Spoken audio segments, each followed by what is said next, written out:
Mga repokol, bago natin simulan ang ating biyahe, inaanyayahan ko muna kayo mag-subscribe sa aking channel at i-click mo ng notification bell para updated ka sa tuwing nag-upload ako ng mga travel vlogs at mga tipid tips dito sa aking YouTube channel.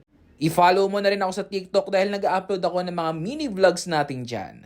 At syempre, huwag mong kalimutan na mag-like and follow sa aking Facebook at Instagram.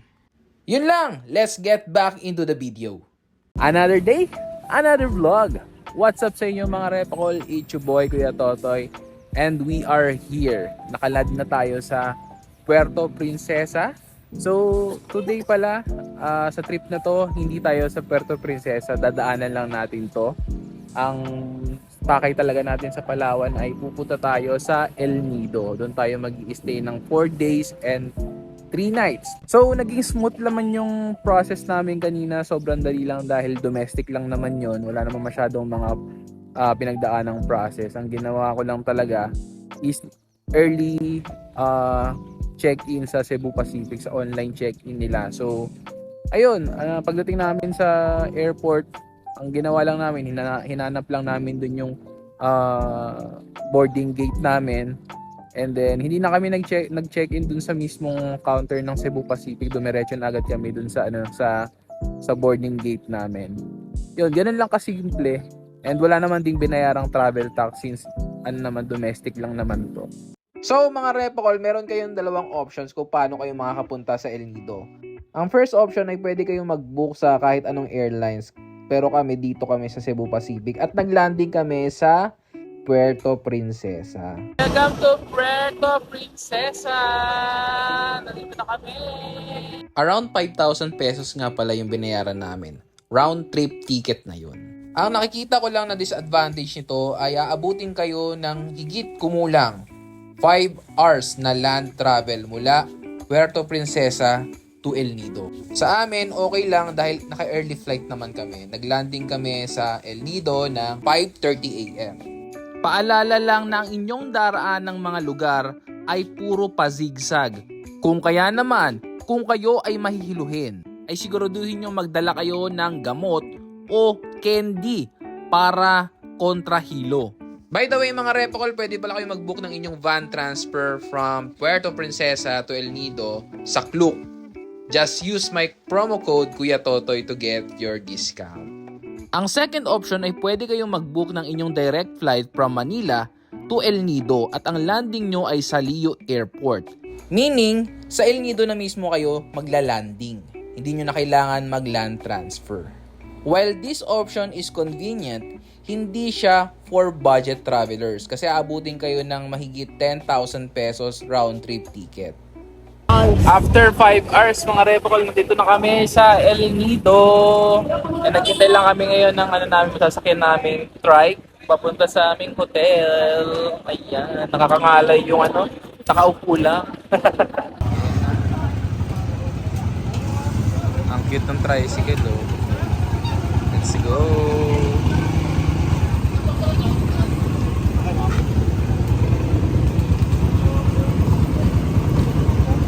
Sa loob na lang kayo ako sa likuran na lang ng driver. So yun na nga mga repakol. Pinagsisihan ko agad yung desisyon ko na umupo sa likuran ng driver. Kasi hindi ako makadiretso ng upo. As in, nakayuko ako. Kaya masakit sa likod, tsaka sa batok. 100 pesos nga pala ang nagastos namin mula El Nido Public Market papunta sa aming tutuluyan. And to give you a context, 2 kilometers ang layo niyan sa isa't isa. Just to set your expectation, maaaring pumalo ng 300 pesos to 1,000 pesos ang rate ng mga trike dito. Depende yan sa mga lugar na pupuntahan nyo. But don't worry, hindi naman siya per person. Ito pala yung tutuluyan namin mga repakol. And as you can see, napakalapit lang niya sa dagat na kung saan dito ginaganap ang mga island hopping. At hindi lang yun, dahil malapit rin ito sa town proper. So, easy access siya sa lahat ng mga gusto mong puntahang lugar. Ayan mga repakol, ito yung room namin dito sa Milan Grace Inn. Ayan. Double deck lang. Double deck yan. Ayan. So, parehas yan, kasya 2 tao. Dahil 3 lang naman kami. Ayan. Maganda siya. Ayan o.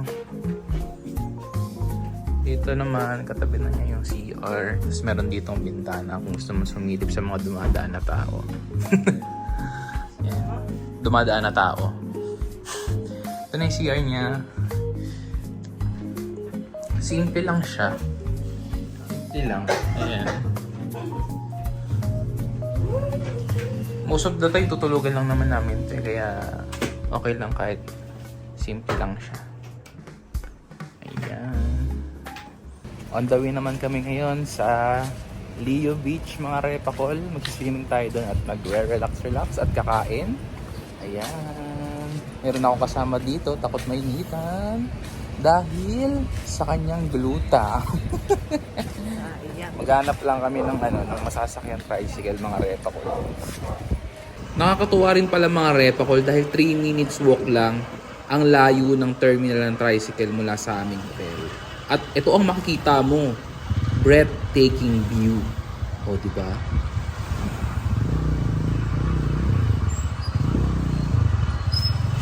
So ayun, sa likuran na naman ako nakaupo.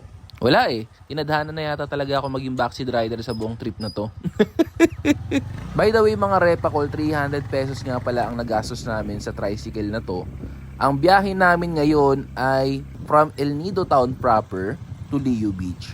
And that is 15 minutes away from each other or 7 kilometers away from El Nido Town proper. 1,200. Then pag ano naman po pag round trip. So para makatipid ka mag-round trip marami. 1,500 po yun siya. 1.5 pag round trip. Balikan po yun siya, balikan. Mag-aantay po yung tricycle. Ay, malayo pa dito. Opo, medyo malayo. Pero pag galing dito po mga 35 minutes po kasi medyo malapit-lapit na yun dito.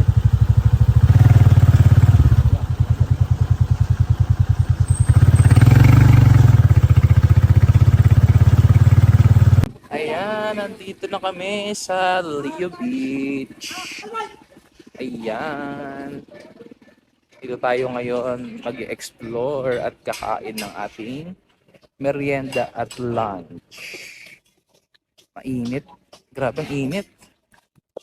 Kaya maganda talaga magbabad sa tubig ngayon. Actually mga repokol, pinag-iisipan namin kung sa Ancla Beach Resort ba kami pupunta doon sa Nakpan na medyo may kalayuan, I think 1 hour, or dito sa Leo Beach na 15 minutes away from where we are staying. Sa Ancla kasi may 1,000 pesos na kailangan bayaran. Though yung 1,000 pesos naman na yon ay consumable for foods and drinks, ay namamahalan pa rin kami kasi 3 kami tapos 3,000 pesos. So hindi siya ganun kasulit, hindi rin naman kami ganun karami kumain. So, pinili na lang namin dito sa Leo Beach Resort na libre lang ang entrance at pwede kaming mamili kung saan namin gusto bumili ng pagkain o inumin. At isa pa, wala na kaming time bumiyahe ng 1 hour dahil past 1 PM na gutom na kami. Kayo ba naman may flight ng 4 AM tapos hindi kayo nag-breakfast? O, di ba? Yan ang beach. Ayan o. Oh, ha? Dito tayo dito. Hanap tayo ng mapapwestuhan, maupuan.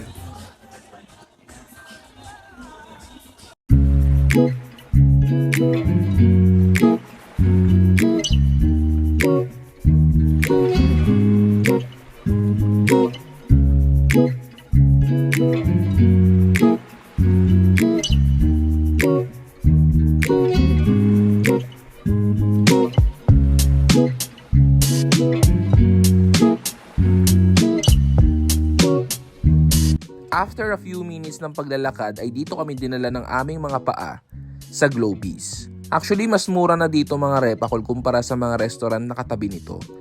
450 pesos nga pala itong kare-kare na ito. At masarap naman siya mga repakol, hindi naman kami nagsisi na in-order namin to.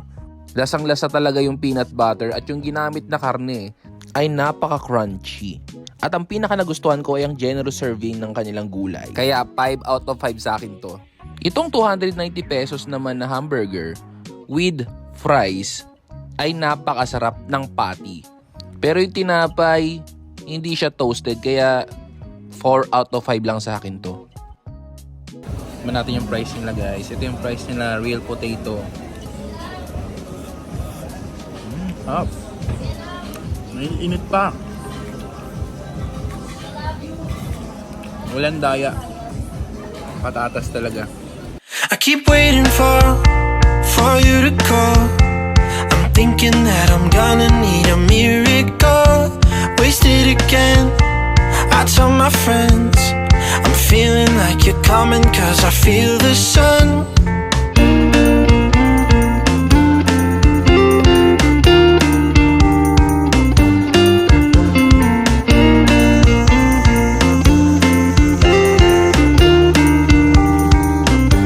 I'm waiting for the special touch you give. I'm needing it more than I ever did. I don't wanna be a sacrifice in love. For you I will.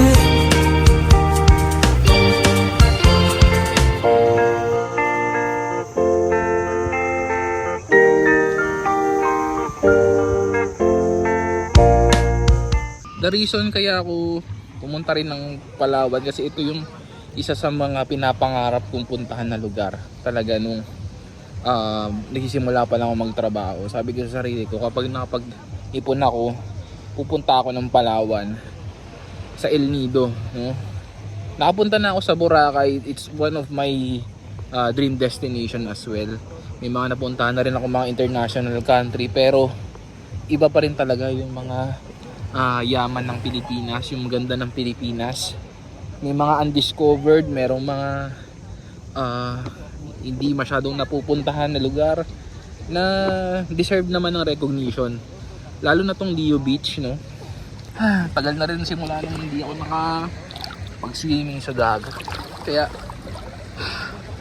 nakakatuwa na makabalik dito sa ganitong lugar. Paraiso, sabi nga nila. Lalo na Palawan to, El Nido, no? One of the 7 wonders of the world, Palawan.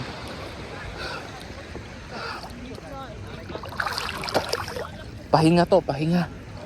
Pahinga sa ingay ng Manila, sa ingay ng magulong mundo.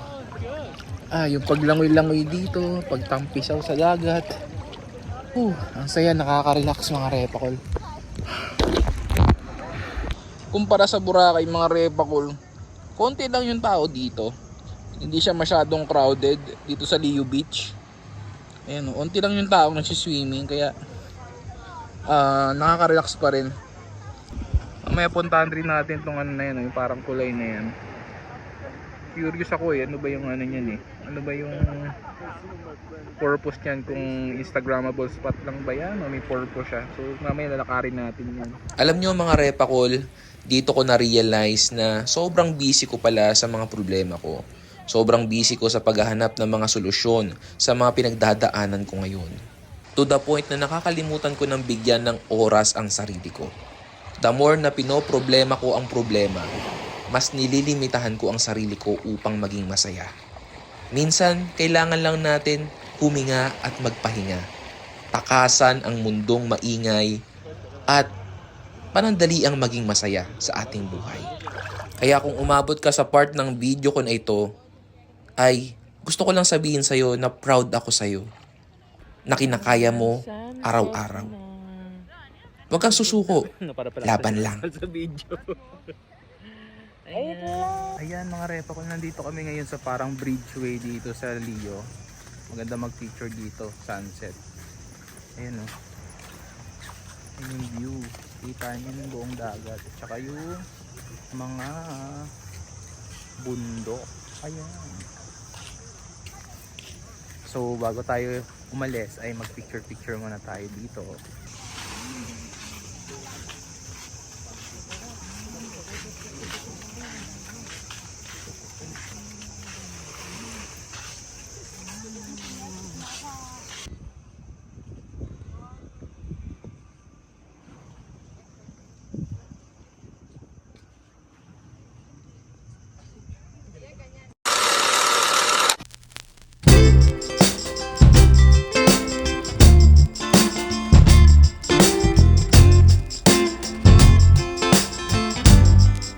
and tiring and fun day.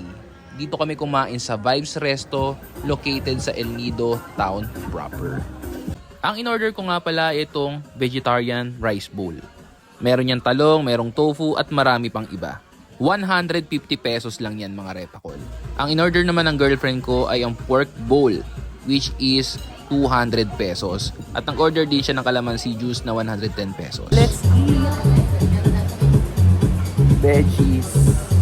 Ang payo ko lang sa inyo mga repakol na kapag kakain kayo sa mga restaurant or kahit saan mang lugar sa El Nido, ay make sure na bibili kayo ng inyong bottled water. Huwag kayong iinom ng mga tap water kasi based on my research, contaminated daw ang mga tubig dito. Okay, so bago natin tapusin ang video na ito, ipapakita ko muna sa inyo ang breakdown ng aming nagastos ngayong araw. Take note lang mga repakol na yung iba dito ay pre-book na at binayaran na namin prior to our flight to El Nido. Gaya ng Cebu Pacific round trip ticket, yung van transfer na round trip, yung hotel payment, lahat yan ay binayaran na namin at hindi yan kasama sa aming pocket money. And that's it for Palawan Part 1. See you sa Part 2 mga repakol kung saan pupuntahan natin ang iba't ibang beaches dito sa Palawan na included sa Tour A. Kaya kung bago ka lang dito sa channel ko, don't forget to subscribe at i-click ang notification bell para updated ka every time na magpo-post ako ng bagong vlog. See you again mga repakol! Ingat!